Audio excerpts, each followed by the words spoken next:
This means के semen को बहुत ज़्यादा अननेसेसरी अटेंशन हम लोग दे रहे हैं और मार्केट दे रहा है, जिसकी कोई नीड नहीं है। अब प्रॉब्लम क्या है मैं आपको बताता हूँ। अगर हम इसको यानी कि सीमन को पकड़ के बैठे हुए हैं, इसके ऊपर बार बार चर्चा कर रहे हैं कि इसको बचाना है या खर्च करना है, बचाना है या खर्च करना है, अगर हम इस पर टिप्पणी कर रहे हैं या इस पर सोच विचार कर रहे हैं बहुत ज़्यादा, इसका मतलब आप जानते हो क्या? इसका मतलब हमारी लाइफ में गोल्स की बहुत ज़्यादा कमी है।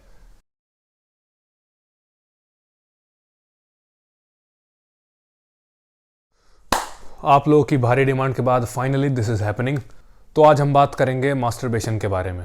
आपने आज से पहले ऐसा वीडियो नहीं देखा होगा पहले, क्योंकि आज मैं आपको सिक्के का एक ही पहलू बहुत सारे एंगल से दिखाऊंगा।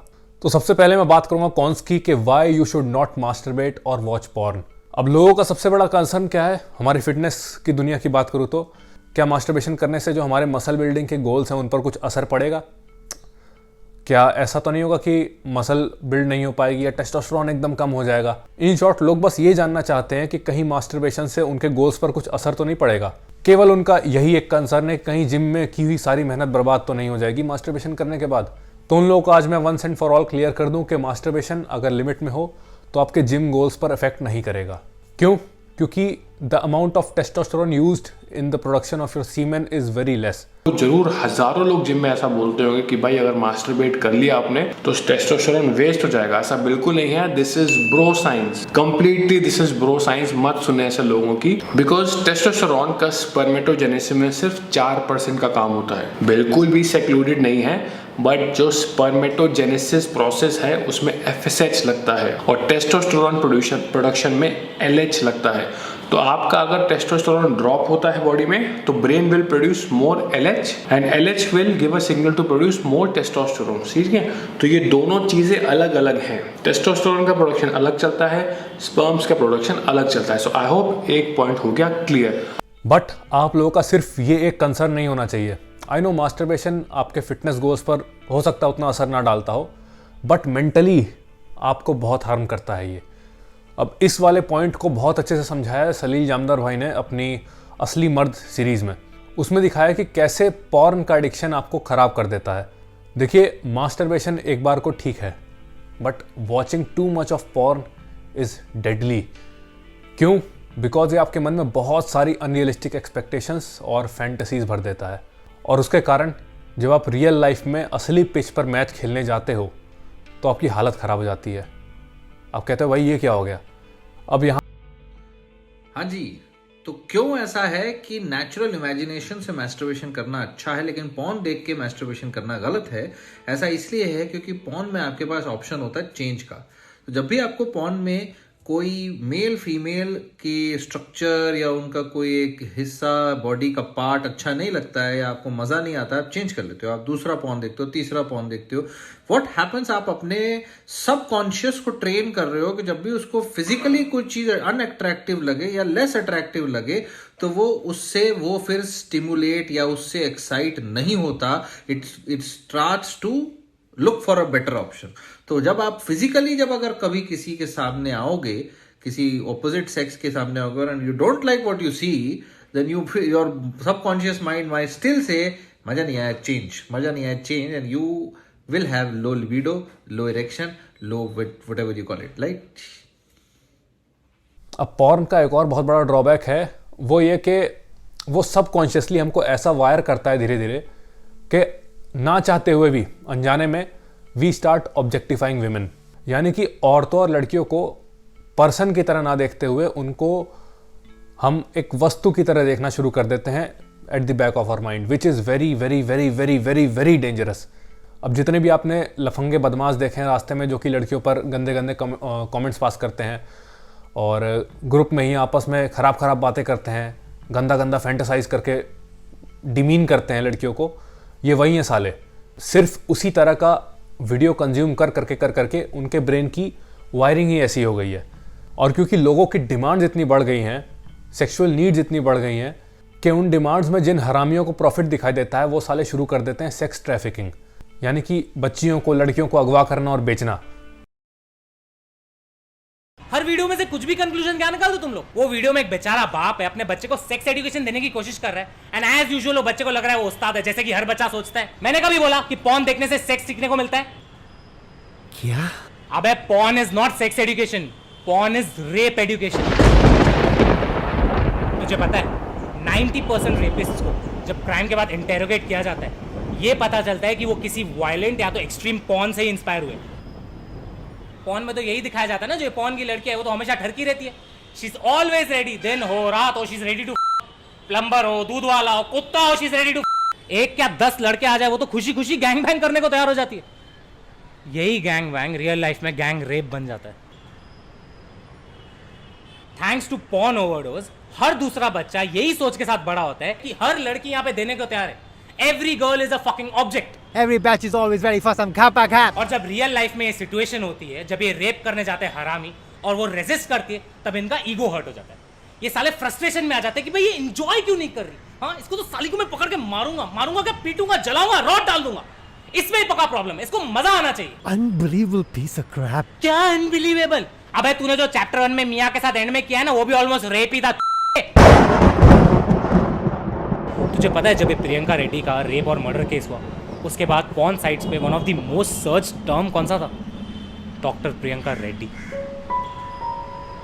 चलिए छोड़, तुझे पता है ऑलमोस्ट 40% ऑफ पॉर्न एक तरीके का रेप ही होता है। ये जो पॉर्न देखने की जिनको आदत लग जाती है ना, इनको नॉर्मल पॉर्न से ना अभी मजा नहीं आता। इनको चाहिए होता है कुछ डिफरेंट, कुछ क्रिएटिव, यू नो, लाइक वो टर्म्स होते हैं फोर्स्ड, एक्सट्रीम, वायलेंट, और ये रेगुलर पॉर्न स्टार्स कर नहीं सकते। तो इनकी ये डिमांड पूरी करने के लिए होती है सेक्स ट्रैफिकिंग।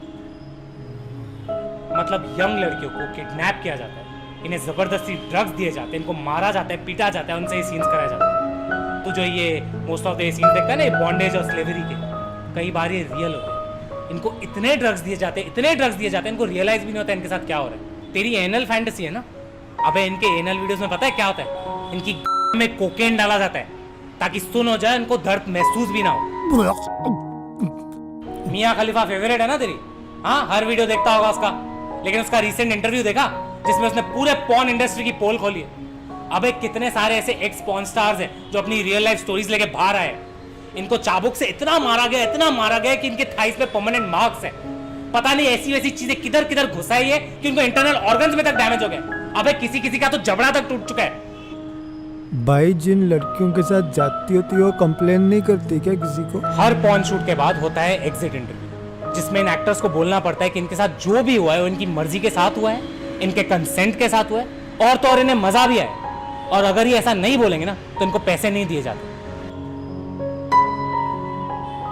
सो बेसिकली तुम लोग जो ये पॉर्न के सीन्स देखते हो ना, वो देख के तुम्हें आइडिया भी नहीं पड़ेगा कि वो कंसेंशुअल है या एक तरीके का रेप।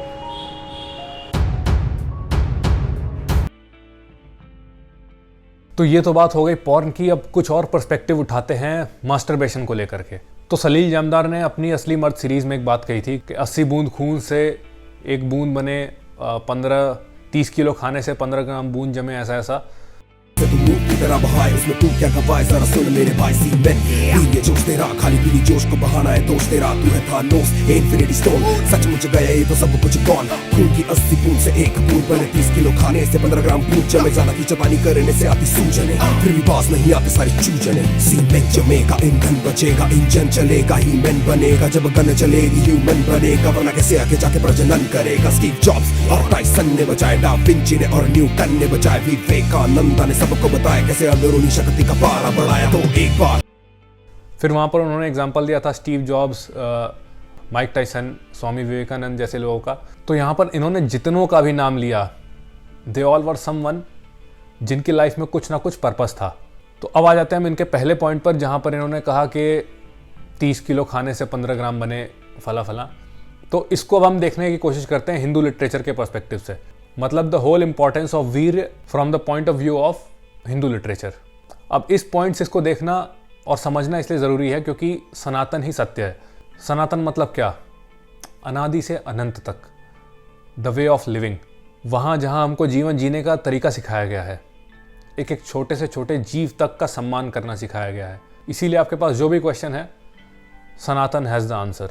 तो वीर का इम्पोर्टेंस जानने के लिए मैंने पहले सोचना शुरू किया, और जितने लिटरेचर मैंने पढ़े थे अपने सनातन धर्म के, उसमें तो मुझे कहीं पर भी अब तक तो इम्पोर्टेंस नहीं मिला, मतलब चर्चा भी नहीं की गई थी इसकी। तो अब इसको समझने के लिए हम सहारा लेते हैं आचार्य प्रशांत जी का। अध्यात्म, उसमें वीर्य को बचाना ज़्यादा यानी महत्व दिया जाता है। किस उपनिषद में लिखा है वीर्य बचाओ? नहीं, मैंने पढ़ा था। किस उपनिषद में?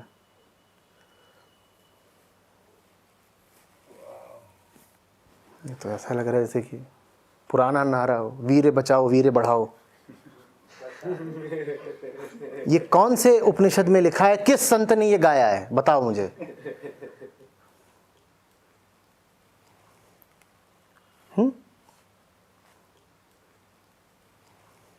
राग दरबारी जो उपन्यास है,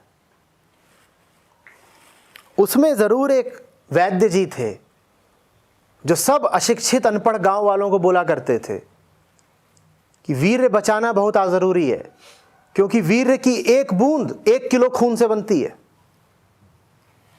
और 1 किलो खून 10 किलो दाल, 10 किलो चावल और न जाने कितनी और 10 किलो से बनता है। तो कहते थे देख लो, बूंद एक वीर्य की और उसके लिए इतना अनाज लगता है, तो वीर्य की बूंद बचाओ। भारत कृषि प्रधान देश है, अन्न का सम्मान करना सीखो। किसी उपनिषद में तो नहीं लिखा। हां, भारत की दुर्दशा पर राग दरबारी में जो व्यंग किया गया है उसमें जरूर ये वर्णित है। और जहां कहीं भी वीर को लेकर के इतनी गंभीरता से बातें की जाएंगी, उसको तुम हास्य का ही एक प्रकरण मानना। वो बात हास्यास्पद ही है, उस पर अधिक से अधिक हंसा ही जा सकता है, लतीफा है। अरे सत्य के साधक को तुम वीर के किस्से सुना रहे हो, ये क्या पागलपन है? जैसे परमात्मा से इश्क है, उससे तुम कह रहे हो वीर बचाओ। अजीब। जैसे कोई अपनी फ्लाइट पकड़ने भाग रहा हो और उससे तुम कह रहे हो वीर बचाना, वीर। वो कह रहा है वीर हम खर्च कहां कर रहे हैं कि बचाएंगे? हमारे पास जिंदगी में एक सार्थक उद्देश्य है, हमसे तुम वीर की चर्चा कर ही क्यों रहे हो?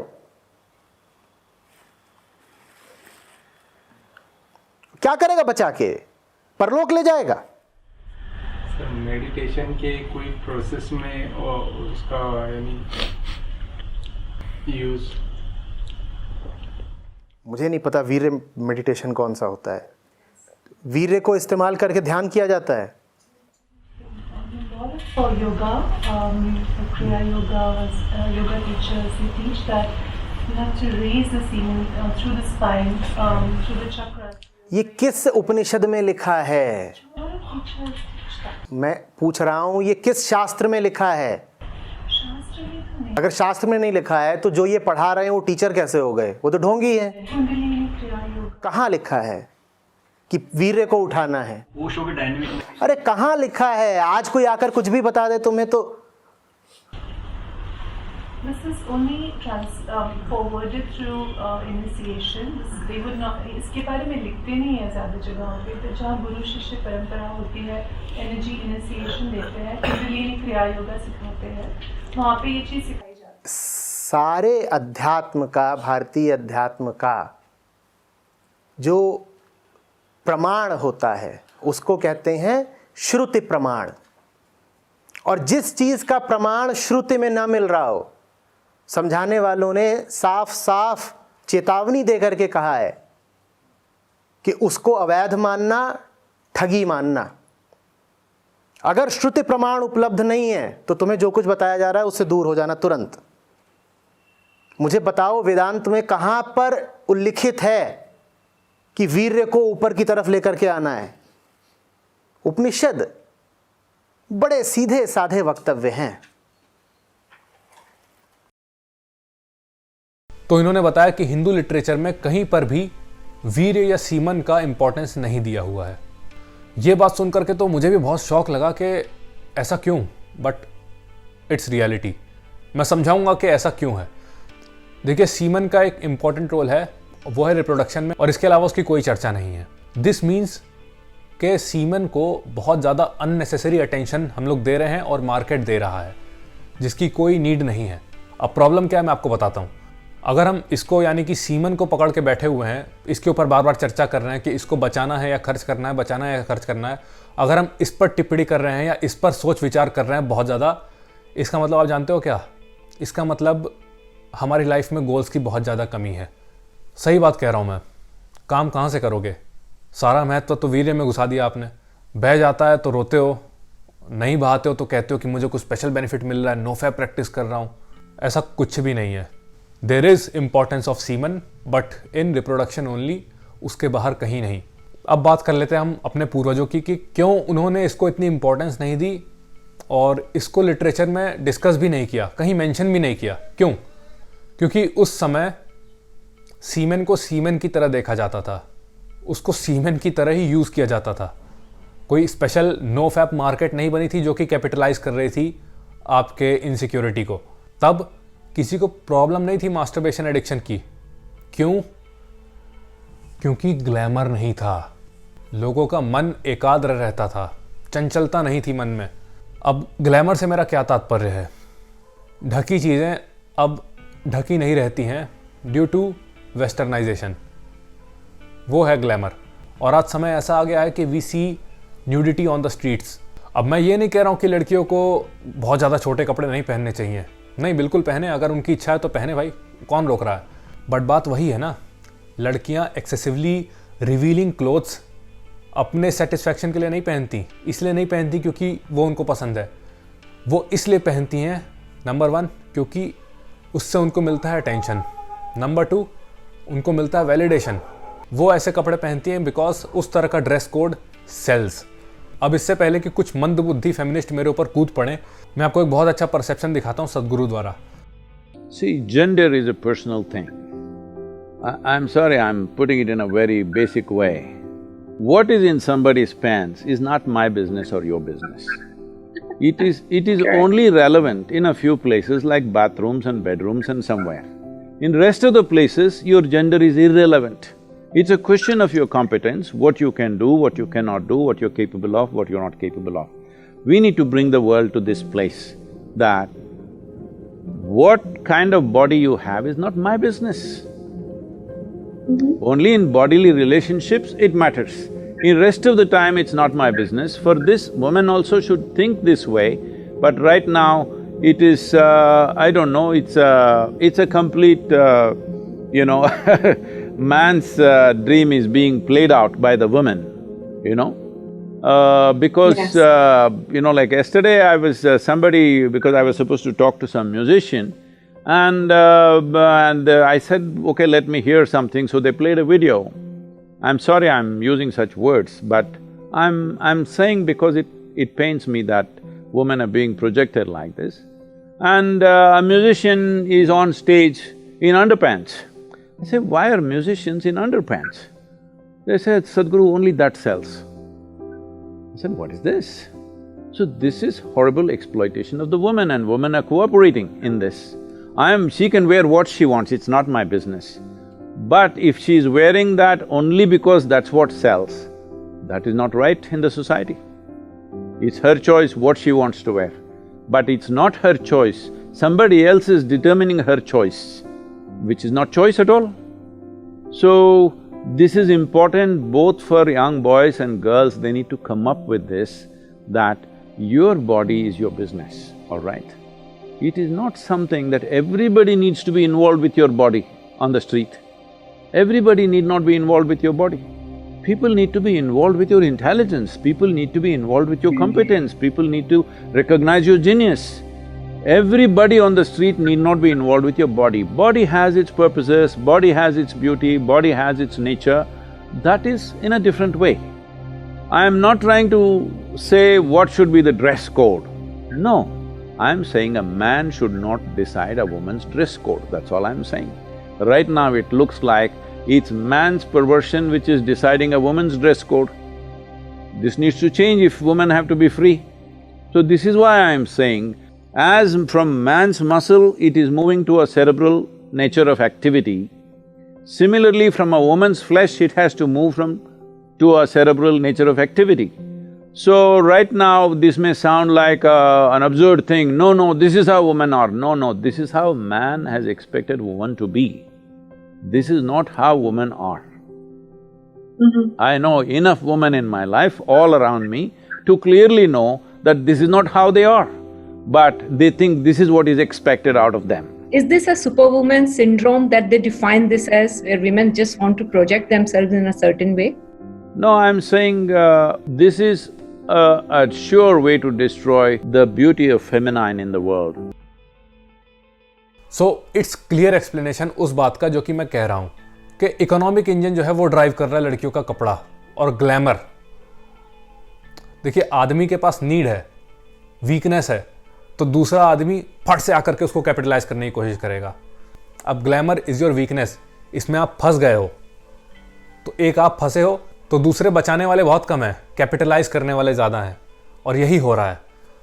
अब हम एक और पर्सपेक्टिव देख लेते हैं कि क्या मास्टरबेट करना इज़ एक्चुअली वेरी बैड। कुछ केसेस में मास्टरबेट करना कैन हेल्प यू। अब जैसे कि संदीप महेश्वरी सर ने बताया है, कुछ केसेस में जब आप अपने अर्जेस को कंट्रोल नहीं कर पाते हो टू द पॉइंट कि आप कोई बहुत एक्सट्रीम या गलत स्टेप उठाने जा रहे होते हो, तो उस केस में अपने आप को सेल्फ प्लेजर दे करके आप शांत कर लो, तो दैट इज़ वे बेटर। तो सबसे पहली चीज़ तो ये क्लियर होनी बहुत ज़रूरी है हम सबको, या जो भी लोग मुझे देख रहे हैं अभी वीडियो में उनको, कि ये कोई प्रॉब्लम नहीं है जिसका कि हमको सोल्यूशन निकालना है।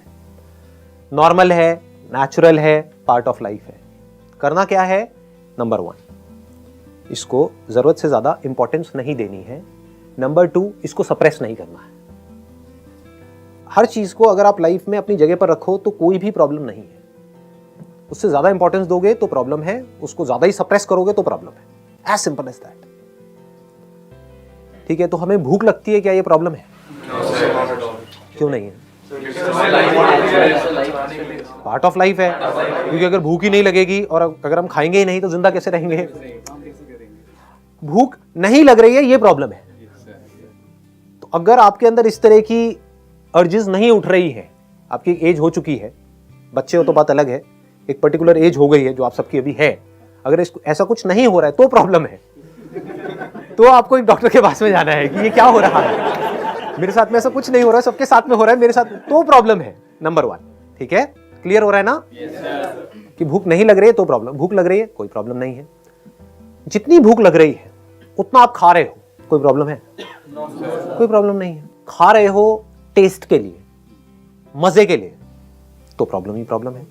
मोबाइल को जितना जरूरत है उतना ही यूज करो तो कोई प्रॉब्लम नहीं है। 8-8, 10-10 घंटे तक मोबाइल पे लगे रहो तो प्रॉब्लम ही प्रॉब्लम है। एक पर्टिकुलर एज के बाद में if you are an adult, तो अगर थोड़ा बहुत कभी पॉर्न देख लिया तो कोई प्रॉब्लम नहीं है। पूरा दिन पॉर्न ही देखते रहो तो प्रॉब्लम ही प्रॉब्लम है। समझ गए ना? हाँ, अगर देख रहे हो आउट ऑफ क्यूरियोसिटी कि यार चलो देखता हूं क्या हो रहा है, just to learn, just to understand कि ठीक है ये भी एक लाइफ का एस्पेक्ट है, चल देखता हूं, कोई प्रॉब्लम नहीं है। जहां पर भी आप सीख रहे होते हो तो वहां पर आप सीख करके ग्रो कर जाते हो। जहां पर सीख नहीं रहे होते हो, प्लेजर्स के लिए उस काम को कर रहे होते हो, तो आप इंडल्ज्ड हो जाते हो चीजों के अंदर, फिर आप नीचे गिरते चले जाते हो। सीख करके ग्रो कर जाओ, कोई प्रॉब्लम नहीं है, पार्ट ऑफ लाइफ है। अब आपका अगला क्वेश्चन ये होगा जो आपके लोगों के माइंड में आएगा या बहुत सारे लोगों के माइंड में आता होगा, तो अगर ये नॉर्मल है तो कितना नॉर्मल है और कितना एबनॉर्मल है? मतलब किस लेवल पे जाकर के हम कहेंगे कि ये एडिक्शन है और किस लेवल पे हम कहेंगे कि ये नॉर्मल है? तो इसके ऊपर बहुत सारी रिसर्चेस हो चुकी हैं ऑलरेडी, हमें कुछ बहुत ज़्यादा इसमें दिमाग लगाने की ज़रूरत नहीं है। That depends upon body to body.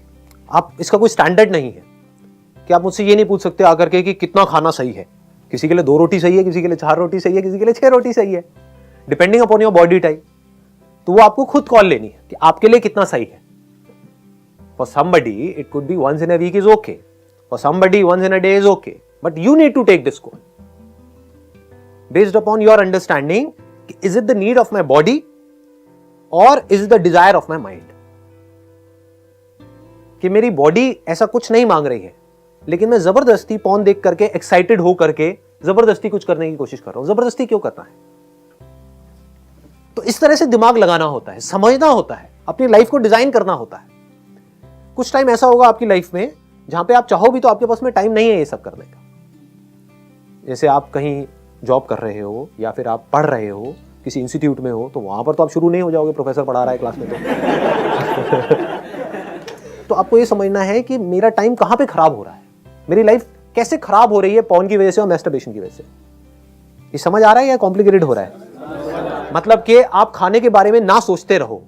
क्यों ना सोचते रहो? क्योंकि अगर आप खाने के बारे में ही सोचते रहे तो जो करने वाले और काम है वो कैसे करोगे? सबसे ज्यादा माइंड में खाने के बारे में कब आता है? जब व्रत रखते हैं कभी देखो ना क्या होता है दुनिया में। करवा चौथ वाले दिन जो लेडीज होती हैं कैसे टूट करके पड़ती है रात को खाने के ऊपर। सारे रेस्टोरेंट्स भरे पड़े होते हैं, लाइन लगी होती है, नंबर्स चल रहे होते हैं। वो रेस्टोरेंट जो खाली भी पड़े होते हैं वहां पर भी 1-1 घंटे की वेटिंग होती है। इससे क्या समझ आ रहा है कि जब हम अपने किसी डिजायर को सप्रेस करते हैं तो हमारी भड़ास बहुत बुरे तरीके से वहां पर निकलती है। तो इतना सप्रेस करो ही मत अपने आप को। उससे क्या होगा, क्या मिलेगा आपको सप्रेस करके? बस कहीं पर पढ़ लिया है, किसी से सुन लिया है कि ये करना बुरा होता है, साइंटिफिकली नहीं समझा। लाइफ में सब कुछ अच्छा है और सब कुछ बुरा है, बस समझना है हमको कि किसको किस तरीके से यूज करना है। इतनी अगर हमारे अंदर समझदारी हो तो कुछ भी बुरा नहीं है इस लाइफ में। जहर भी बुरा नहीं है। जो हमारी मेडिसिन है क्या वो पॉइजन नहीं है? तो क्या पॉइजन बुरा है? पॉइजन भी अच्छा है अगर आप सही तरह से उसको यूज करो। जब करना है तब करो, जितना करना है उतना करो, लिमिट में करो। जैसे अगर आप हफ्ते में 2-4 बार ऐसा कुछ कर रहे हैं, that is okay, absolutely fine. But दिन में आप 4 बार कर रहे हो तो then it is an addiction. तो क्या बोलना है अपने आप को? वहां पे बहुत स्ट्रॉन्ग वर्ड्स बोलने होंगे कि मुझे मैं ही कंट्रोल कर सकता हूं और कोई नहीं करेगा। कौन करेगा आपको कंट्रोल? आपकी मां करेगी? नहीं बेटा मत करो, उसको तो पता भी नहीं है आप क्या कर रहे हो। तो कौन कंट्रोल करेगा? आपको खुद ही को करना पड़ेगा। तो करते क्यों नहीं हो? Whether it is masturbation or attraction towards somebody, इसका रूट कॉज क्या है? बॉडी ऐसी ही है, इस तरह के डिजायर्स होना नेचुरल है। तो अब उस डिजायर्स को आप कैसे पूरा करोगे? एक तो ये है कि आप किसी और पे डिपेंड नहीं हो रहे हो, that is masturbation. That is much better than going to a prostitute and getting into all kinds of complications. या फिर किसी पर्सन को आप झूठ बोल करके, उसको बोल करके कि हाँ मैं बड़ा सीरियस हूं तेरे को लेकर के, वट एवर इट इज, और उसको झूठे झूठे सपने दिखा करके उसको यूज कर रहे हो कुछ अपने सेकंड्स के प्लेजर के लिए। उसकी भी आपने लाइफ बर्बाद करी और खुद की भी बर्बाद करी। ये बेटर है या मैस्टरबेशन बेटर है? Masturbation is any day better than all these things. So कहानी का सार क्या है? यस यू कैन मास्टरबेट, टी once in a while is good, but don't overdo it. And even if you masturbate, glamour का सहारा मत लो मेरे दोस्त। अब आप कहोगे कि ग्लैमर के आगे तो हम फिसल जाते हैं, ग्लैमर के आगे ही तो पिघल जाते हैं। तो इतना एफर्ट तो कॉन्शियसली डालना पड़ेगा भाई।